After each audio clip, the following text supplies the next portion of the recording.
سلسلة الكتابات الغنوصية الجزء الثاني. عنوان: إنجيل توما. عنوان فرعي: هل ينتمي إنجيل توما إلى العهد الجديد؟ دراسة للدكتور ستيفن بويس. مقدمة: إنجيل توما هو الأكثر شهرة في الأوساط الأكاديمية المعاصرة بين أسفار أبوكريف العهد الجديد. كان هذا الإنجيل بين الوثائق التي تم اكتشافها في العام 1945 في نجع حمادي. إن مجموعة مخطوطات نجع حمادي تتكون من 13 مخطوطة قديمة تحتوي أكثر من 50 نصاً أبوكريفياً أي منحولاً. من بين أشهر النصوص نجد كلاً من إنجيل توما وإنجيل فيلبس وإنجيل الحق. أما إنجيل توما فهو يحتوي على مجموعة من 114 قولاً ليسوع. بعض هذه الأقوال مبهمة أي مشفرة وغامضة، وبعضها الآخر مشابه لأقوال يسوع في الأناجيل الأربعة الأصلية. إن آخر قول من هذا السفر هو الأسوأ سمعة من بين الأقوال 114، ويقرأ كالتالي: اقتباس: قال يسوع: لأن كل امرأة تجعل نفسها رجلا ستدخل ملكوت السماوات. نهاية الاقتباس. سوف نقوم لاحقا بدراسة هذا القول ضمن هذه الدراسة. إن المؤلف يقوم بالإشارة بشكل واضح إلى الفلسفة الغنوصية، ومن النادر ما يقوم بدفع القارئ إلى التركيز على خدمة يسوع وعمله. على ما يبدو أن تعليم هذا الإنجيل يدعو القراء إلى البحث وإيجاد الشرارة الإلهية في ذواتهم أي في داخلهم للوصول إلى المزيد من الاستنارة. إن هذه التعاليم هي هرطوقية بطبيعتها، وقد رفضتها كل الكنائس الأرثوذكسية تقريبا.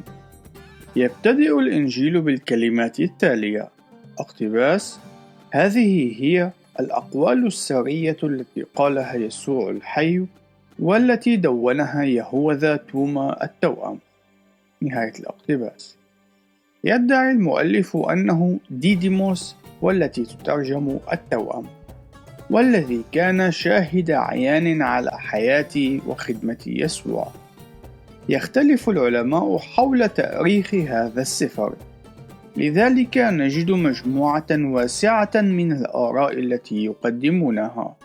تتراوح التواريخ المقدرة لهذه الكتابة بين 50 وحتى 250 ميلادية. يعتقد فالنتاسيس أن صعوبة تأريخ هذا السفر ترجع إلى أنه مجموعة من الأقوال أي لوجيا، دون أن تكون في إطار سرد، مما يفضي إلى إمكانية إضافة أقوال فردية بشكل تدريجي مع الوقت. يؤرخ فالنتاسيس إنجيل توما بين العامين 100 و110 ميلادي، مع احتوائه لبعض المواد التي قد تعود إلى القرن الأول، والتي يمكن أن يتم إرجاعها إلى الفترة الممتدة بين العامين 30 وحتى 60 ميلادية. أما جي آر بورتير فيؤرخ إنجيل توما إلى تاريخ متأخر، وهو 250 ميلادية. لقد وجدت أن الأدلة تتماشى بشكل أكبر بكثير مع التاريخ الذي أعطاه فالنتاسيس، أي من 100 وحتى 110 ميلادية أو بعده بقليل، وذلك مع الأخذ بعين الاعتبار أن بعض التقاليد قد تكون أقدم من ذلك بكثير.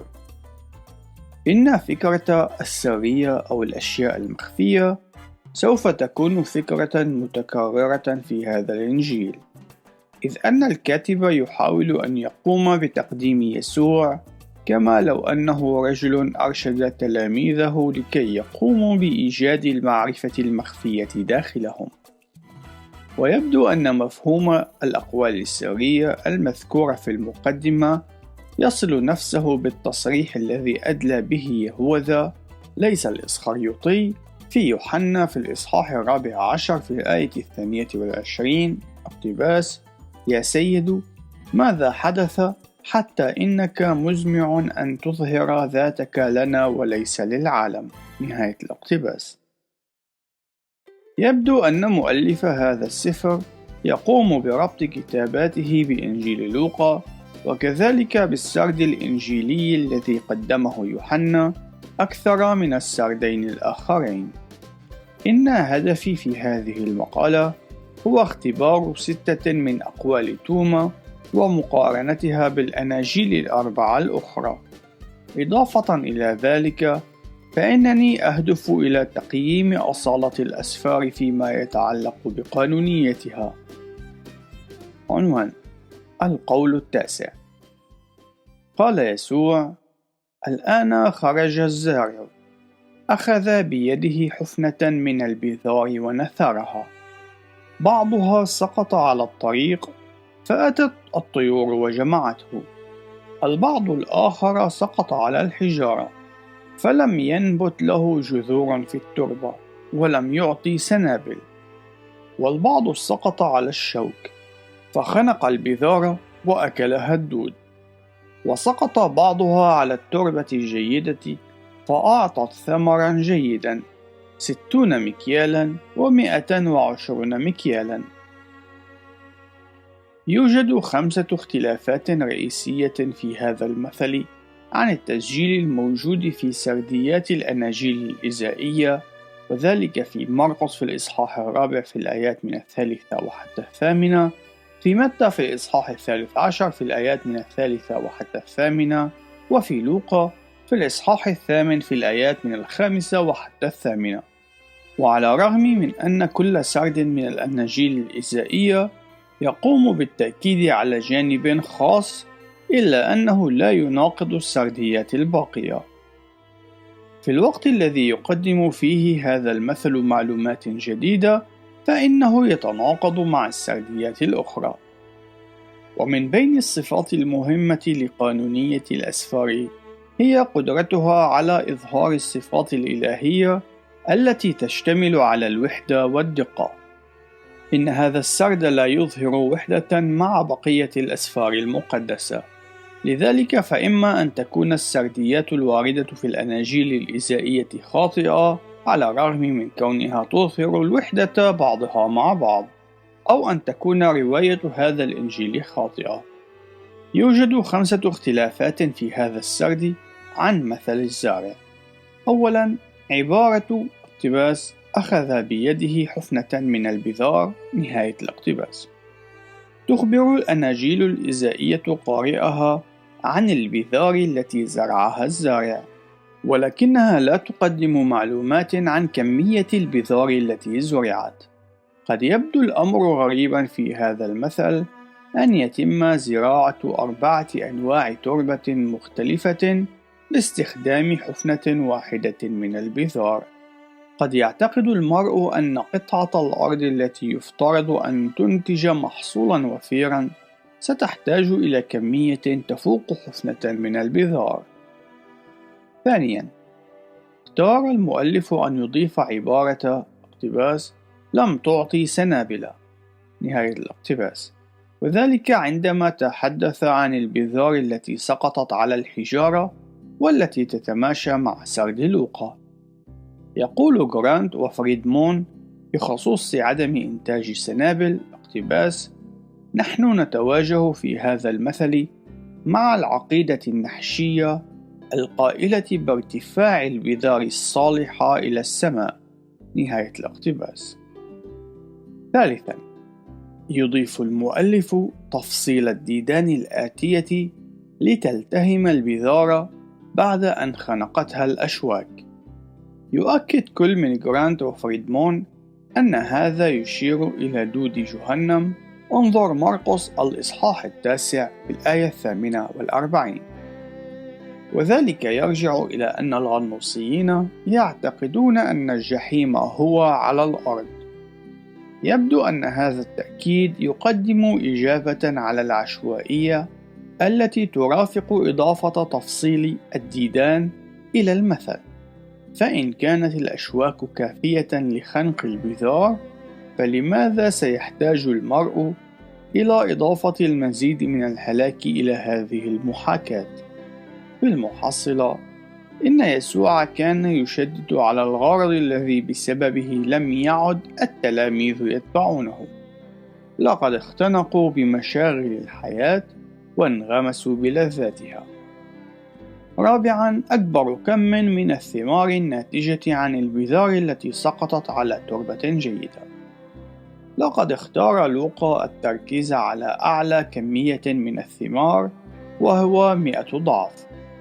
مرقس هو الآخر يذكر 3 كميات محتملة من الثمار، وهي 30 و60 و100.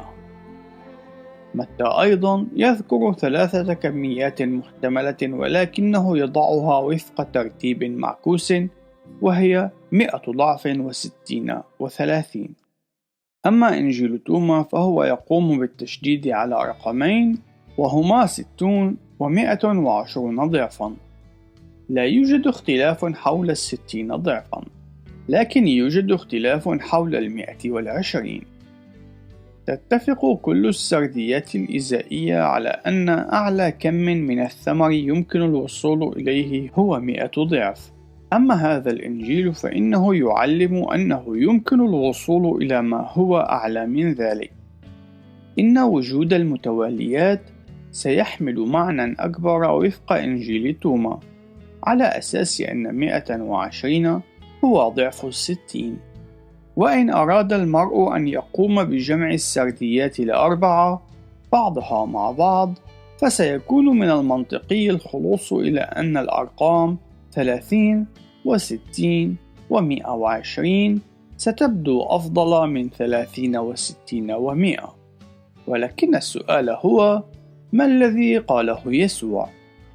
يتفق 3 شهود في شهادتهم عن يسوع، في حين أن إنجيل توما يقف وحيدا دون أي دعم في تناقضه هذا. خامسا، لا بد أن يلاحظ القارئ أن المؤلف قد اختار عدم ذكر تفسير يسوع لهذا المثل لتلاميذه، في حين نجد أن الأناجيل الإزائية لم تتردد في إعلام القارئ أن هذا المثل قد تم تقديمه لكي يتمكن تلاميذ يسوع وحدهم من معرفة أسرار الملكوت. قد يعتقد المرء أن هذه ستشكل فرصة مواتية لمؤلف هذا الإنجيل حتى يقوم بالتركيز الشديد على عامل الأسرار أو السرية. إن الأمر الواضح هو أن فكرة الأسرار والأشياء المخفية مختلفة بشكل كامل بين كتاب الأناجيل الإزائية وبين مؤلف هذا الإنجيل. على الرغم من وجود عناصر تشير إلى الوحدة، إلا أنه يوجد في هذا المثل اختلافات كافية من الناحية اللاهوتية لرفضه. عنوان: القول 12. قال التلاميذ ليسوع: نحن نعلم أنك سوف ترحل عنا، من يكون قائدنا؟ قال لهم يسوع: أينما تكونون يجب أن تذهبوا إلى يعقوب البار الذي من أجله قد صنعت السماوات والأرض. إن توما يسجل حوارا بين يسوع وتلاميذه، ومن المرجح أنه قد دار بعد أن أعلن يسوع عن رحيله في يوحنا في الإصحاح 14. إنه لمن المدهش كيف أن توما يكتب أن دور القيادة سوف ينتقل إلى يعقوب البار، وهو الأخ غير الشقيق ليسوع، عوضا عن انتقاله إلى روح القدس، وذلك بحسب وصف يوحنا في الإصحاح 14. يستنتج جرانت وفريدمون أن هذه النظرية في انتقال القيادة إلى يعقوب البار بوصفه القائد قد نشأت من إنجيل العبرانيين والتقليد النحشي. إن التوكيد الأكثر إثارة للانتباه في هذا القول هو في العبارة الأخيرة: إن توما يشير بطريقة مريبة إلى أن السماء والأرض قد صنعت من أجل يعقوب البار. إن هذا التوكيد يتعارض بشكل كامل مع الإصحاح الأول من يوحنا والإصحاح الأول من رسالة بولس الرسول إلى أهل كولوسي. سيشير التفسير السليم لهذين الإصحاحين إلى أن كل شيء قد وجد بواسطة المسيح ومن أجله. ولا بد أيضا من التنبه إلى أن بولس لم ينظر إلى يعقوب البار على أنه الشخص الوحيد الذي كان على رسل اتباعه بعد صعود يسوع. إنه يعترف بأركان ثلاثة للكنيسة، وهي بطرس ويوحنا ويعقوب البار، وذلك في رسالة إلى أهل غلاطيا في الإصحاح الثاني في الآية 9. إن الواضح هو أنه بالنسبة لبولس الرسول أن الروح القدس هو الذي سيقود كل هؤلاء الرجال، إلا أن الكنيسة ككل سوف تتجمع خلف قيادة هؤلاء الرجال الثلاثة وليس يعقوب وحده. عنوان: القول 13. قال يسوع لتلاميذه: قارنوني بشخص ما وأخبروني بمن أشبه. قال له سمعان بطرس: أنت كملاك بار. قال متى: أنت كفيلسوف حكيم. قال له توما: يا سيد، فمي عاجز تماما عن قول من الذي تشبهه أنت. قال له يسوع: أنا لست سيدك، لأنك قد شربت وقد أصبحت ثملا من النبع الفوار الذي أرقته أنا. فأخذه وانسحب وقال له 3 أشياء. حين عاد توما إلى رفقائه سألوه: ما الذي قاله لك يسوع؟ فقال لهم توما: إن قلت لكم أحد الأشياء التي قالها لي فإنكم سوف تتناولون حجارة وترمونها علي، ونار ستخرج من الحجارة وتحرقكم. إن هذا السرد هو الأكثر إثارة للاهتمام في هذا السفر بأكمله، وهو ينحرف بشكل كامل عن السرد الوارد في الأناجيل الإزائية، إذ يقوم توما بسلب الاعتراف العظيم الذي اعترفه بطرس بخصوص جوهر يسوع. يستخدم المؤلف تشبيهات غريبة مثل الثمالة والنبع الفوار. نجد في هذا السرد أيضا أن يسوع كان يسأل تلاميذه عن الشخص الذي سوف يقارنونه به، وتظهر السرديات الإزائية 3 أن يسوع قد طرح نسخة مشابهة من هذا السؤال. إن السرديات الإزائية تسجل أن شخصا واحدا معروفا بالاسم هو من كان قد أعطى الإجابة الصحيحة، وكان ذلك الشخص بطرس. أما التلاميذ كمجموعة كانوا قد أعطوا إجابات مثل إيليا أو يوحنا المعمدان أو إرمياء أو أحد الأنبياء الآخرين الذين قاموا من الأموات.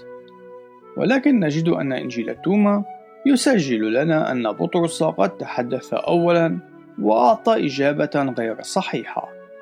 لقد قارن يسوع بالملاك البار، ولكننا في السرديات الأخرى لا نجد أن بطرس كان هو أول الذين أعطوا إجابة، بل آخرهم. كان متى هو ثاني الأشخاص الذين أجابوا على سؤال يسوع، وقد قدم إجابة بأن يسوع كان فيلسوفا، وهذه الإجابة كانت خاطئة أيضا.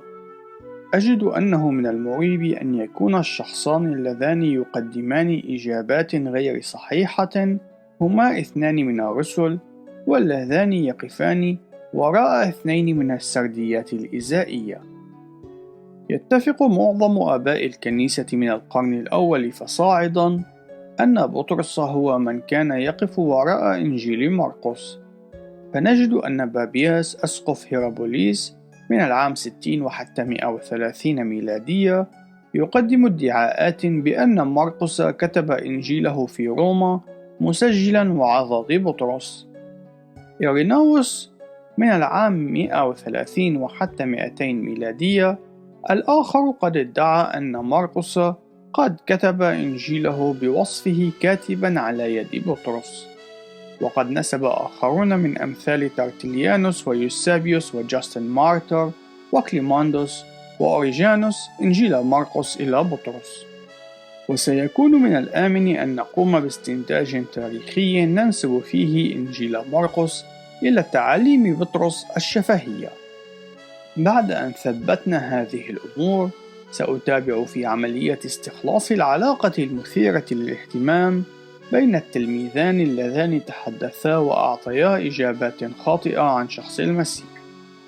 إن متى يقدم إجابة يونانية الطابع من خلال قوله أن يسوع كان فيلسوفا، وذلك على الرغم من أن متى هذا قد أظهر بشكل متكرر أن كتاباته تحمل طابعا يهوديا بشكل أكبر. يبدو هذا القول كما لو أنه يمثل لحظة افتراء اختار فيها مؤلف هذا الإنجيل أن يستخدمها ضد التلميذين الآخرين. يبدو الأمر كما لو أن توما يقول أن تسجيله عن يسوع هو أفضل. يرجع كل هذا إلى أنه كان قد أعطي وحده معلومات سرية من يسوع لا يستطيع أي شخص أن يقدم بشكل يقيني الدافع وراء هذا الأمر، ولكن انحراف هذا الإنجيل عن السرديات الإيذائية يجب أن يدفع المرء للتشكك. إن توما في هذا السرد يصبح بطل القصة، ولكننا نجد أن يسوع قد صوب توما لأنه دعاه سيد. فيسوع هنا يرغب في إعلام تلاميذه أنه عندما تنتقل المعرفة إليهم فإنهم سوف يصبحون أصدقاء له وليس خداما. على ما يبدو أن توما كان هو الوحيد الذي استفاد من هذه المعرفة. أخذ يسوع جانبا وقال له 3 أشياء لا يعرف أي شخص ما هي على وجه اليقين حتى يومنا هذا. في الواقع لقد سأل التلاميذ الباقين توما عن الأمور التي قالها له يسوع، ولكن توما أجاب: إن قلت لكم أحد الأشياء التي قالها لي فإنكم سوف تتناولون حجارة وترمونها علي. إن هذه المعرفة السرية التي من النبع الفوار لم يتم مشاركتها إلا مع توما، وقد تم سكبها عليه بغزارة إلى درجة أنه ثمل. إن هذه الاستنارة التي نتجت عن الأشياء ال3 كانت قوية جدا إلى درجة أنها ستجعل التلاميذ الباقين يشعرون بالغيرة إلى مستوى الإجرام. وإن لم يكن الأمر مريبا بما فيه الكفاية، فإن الحجارة التي قد تتسبب بمقتل توما سوف تطلق نيرانا تحرق بقية الرسل. عنوان القول 14. قال لهم يسوع: إن صمتم فإنكم تجلبون على أنفسكم خطيئة، وإن صليتم فإنكم تدانون، وإن قدمتم صدقة فإنكم تؤذون أرواحكم. عندما تذهبون إلى أي أرض وتتجولون في مناطقها، فإن استقبلوكم فكلوا ما سيضعونه أمامكم، واشفوا المرضى بينهم، لأن ما يدخل فمك لن ينجسك، بل ما يخرج من فمك هو ما ينجسك. يوجد 3 جوانب لهذا القول، وهي مرتبطة بالموعظة على الجبل.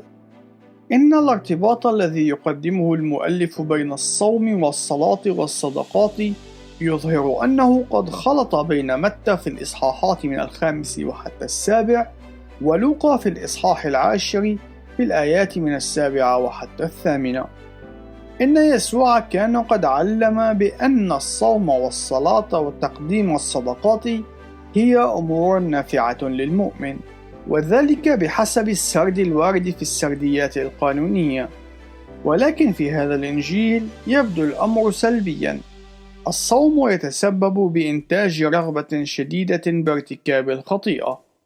إن الغنوصيين لم يروا أن ممارسة ضبط النفس هي ممارسة جيدة، كما أن الصلاة بحسب فكر توما تجلب الدينونة، والصدقة تؤذي الروح. في الجزء الثاني من هذا القول يقوم توما بتقديم تشابه بين سرده وبين السرد الذي دونه لوقا.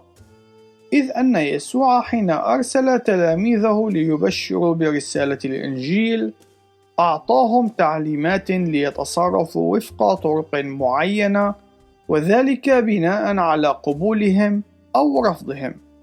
إن توما يعلم القارئ بأنه يجب على التلاميذ أن يأكلوا أي شيء يقدم لهم، كما أعلم لوقا جمهوره، على ما يبدو أنه يوجد خطأ من قبل توما، وهو ما قد يثبت أن الإنجيل مزور. إن الكاتب كان يقوم بشكل واضح بالاقتباس من الإصحاح 10 من لوقا، وعلى ما يبدو شمل في اقتباسه عبارة اشفوا المرضى بينهم. إن هذه العبارة لم تكن ذات طبيعة غنوصية، وهذا هو المكان الوحيد في هذا الإنجيل حيث نجد ذكر الشفاء في هذا النوع من السياق. كتب جرانت وفريدمون اقتباس: إن التصريح المتعلق بشفاء المرضى لا يمتلك أي صلة بالسياق في إنجيل توما، إنه مرتبط فقط بمجموعة أقوال لوقا، وبالتالي فإن توما قام بالنسخ من لوقا. نهاية الاقتباس. عنوان: القول 24. قال له تلاميذه: أرنا المكان الذي أنت فيه، حيث أنه يجب علينا أن نطلبه. قال لهم: من له أذنان فليسمع. يوجد نور داخل إنسان من نور، وهو ينير العالم بأسره، فإنه إن لم ينر فهو ظلمة. يتم تقديم هذا السؤال إلى يسوع باهتمام كبير. كان تلاميذه يتساءلون عن السعي إلى المكان الذي سيكون فيه يسوع. يمكن أن يتم فهم هذا الطلب بطريقة أفضل على أساس أنه يظهر رغبتهم برؤية الآب، تماما كما كان طلب فيلبس في يوحنا في الإصحاح 14 في الآية 8 حين قال: أرنا الآب. ونجد في إنجيل يوحنا أن يسوع قد أشار إلى نفسه من خلال إجابته اقتباس: الذي رآني قد رأى الآب. نهاية الاقتباس. في هذا الإنجيل نجد أن يسوع يشير إلى النور الذي في داخلهم. نجد من جديد الاختلافات بين لاهوت الأناجيل القانونية وبين لاهوت الأناجيل الغنوصية. إن السرد القانوني يعلمنا بأن الإنسان ضائع في الظلمة ولا يمكنه أن يأتي إلى النور. هذا ما يرد في يوحنا في الإصحاح 3 في الآيات من 18 وحتى 20، وفي روميا في الإصحاح 3 في الآيات من 9 وحتى 20. وبأن الإنسان لا يمتلك نورا داخليا يتبعه. إن النور الذي للإنجيل وحده هو الذي يستطيع أن يقوم بتحويل أبناء الظلمة إلى أبناء للنور، كما يرد في رسالة بطرس الأولى في الإصحاح 2 في الآية 9. عنوان: القول 14 بعد 100. قال له سمعان بطرس: قل لمريم أن تفارقنا، لأن النساء لسن أهلا للحياة. أجاب يسوع: أنا بنفسي سوف أقودها لتصبح رجلا، حتى تصير هي الأخرى روحا حية تشبهكم أنتم الرجال، لأن كل امرأة تجعل من نفسها رجلا سوف تدخل ملكوت السماء. يقدم تصريح بطرس الذي قدمه ليسوع والمختص بمريم قراءة فريدة. يمكن للمرء أن يفترض بأن هذا التصريح يشير إلى مريم المجدلية، وذلك على اعتبار أن الغنوصيين كانوا مفتونين بوجودها. إضافة إلى ذلك، يبدو أن دخول الحياة الأبدية يتطلب تغييرا في الجنس. يختلف الإيمان الغنوصي بالاعتماد على معنى هذا القول. يقترح جيرد لودمان أن هذا القول قد أضيف في فترة متأخرة في سبيل استكمال النصوص الغنوصية الزهدية المتداولة. كتب روبرت ماكلاشلان ويلسون اقتباس: بهذه الطريقة تم الوصول إلى ذروة تعليم توما عن الأمور الأخروية، حيث تم إزالة الجنس. لا بد من الإشارة هنا إلى أن هذه النقطة تختلف بين الفرق الغنوصية. على سبيل المثال، في المذهب الفالنتيني نسبة إلى فالنتينوس، إن روح المختار تدخل إلى البليروما أي الملأ أو الكون الروحي حيث يسكن الله، ليس كما العرسان إنما كعروس للملائكة، ولكن يبقى المفهوم الأساسي هو نفسه. نهاية الاقتباس. بصرف النظر عن تاريخ القول 14 بعد المئة، إن الأمر الواضح هو بأن هذا التعليم يتناسب مع الفكر الذي يقف وراء الغنوصية، فالجسد هو شرير بطبيعته، والخلاص الحقيقي يأتي من خلال الهروب من الجسد، وبالتالي فإن الخلاص النهائي للغنوصية هو من خلال الصيرورة كروح ومحو الجنس. الخلاصة: يقف إنجيل توما إلى جانب الأسفار غير القانونية الأخرى في الفشل في تلبية معايير النموذج القانوني.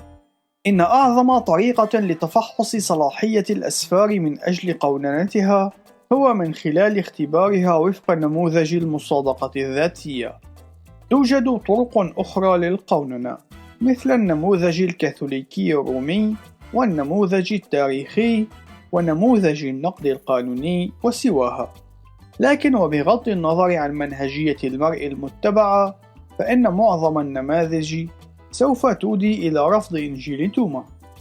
وفق نموذج المصادقة الذاتية يوجد 3 معايير، وهي: أولاً، يجب أن تحتوي صفحاتها على صفات إلهية، وبحسب ما رأينا في الأقوال 9 و14 وسواهما، فإن هذا الإنجيل فشل في تلبية تلك المتطلبات.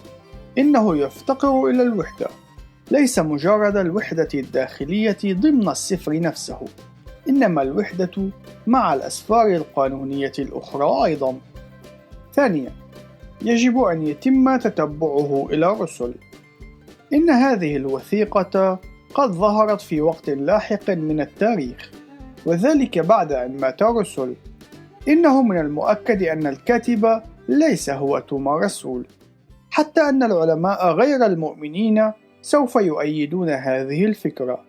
كما أشرنا في المقدمة، فإن أحدث تاريخ يمكن أن يتم منحه بدقة لهذا الإنجيل يرجع إلى الفترة الممتدة بين 100 إلى 120 ميلادية. ثالثاً، يجب أن يتم قبوله من الكنيسة ككل. إن حقيقة اختفاء هذه الأناجيل المنحولة لما يقرب من 15 قرناً تشير إلى أن الكنائس على مر العصور قد رفضت هذه الأسفار. لقد تم نسخ وحفظ الأناجيل القانونية ال4 فقط، وتمت ترجمتها بشكل مستمر عبر امتداد تاريخ الكنيسة. ليس هذا فحسب، بل إن الأناجيل القانونية تتفرد بإمكانية ربطها بالرسل في القرن الميلادي الأول. يجب أن لا يتم قبول إنجيل توما كواحد من الأناجيل القانونية، إذ أنه فشل في جميع الجوانب ال3 لنموذج المصادقة الذاتية، على الرغم من وجود تصريحات عن الحقيقة وهي متوازية مع الأناجيل القانونية. فإنه يجب أن يتم النظر إليه على أساس أنه مزور ويمتلك تأثيرا غنوصيا. إن الأمر الواضح من محتوياته هو أنه لم يكن إنجيلا مستقلا، ولكنه كان مثل نسخة من الأناجيل ال4 الأصلية مع إضافة تلك الفروقات البسيطة.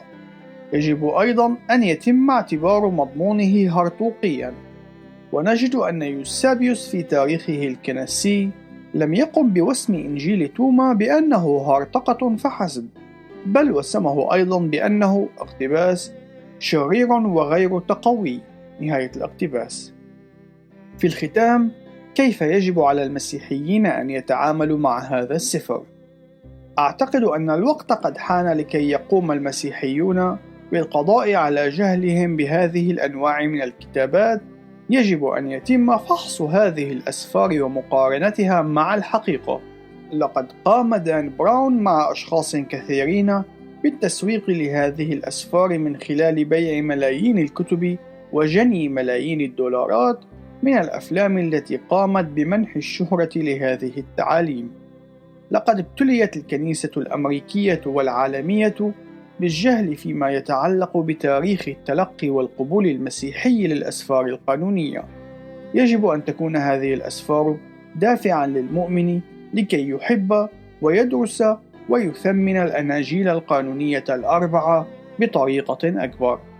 نعمة وسلام، الدكتور ستيفن بويس. النهاية. إلى اللقاء في الجزء القادم، ولنعطي المجد لله دائمًا.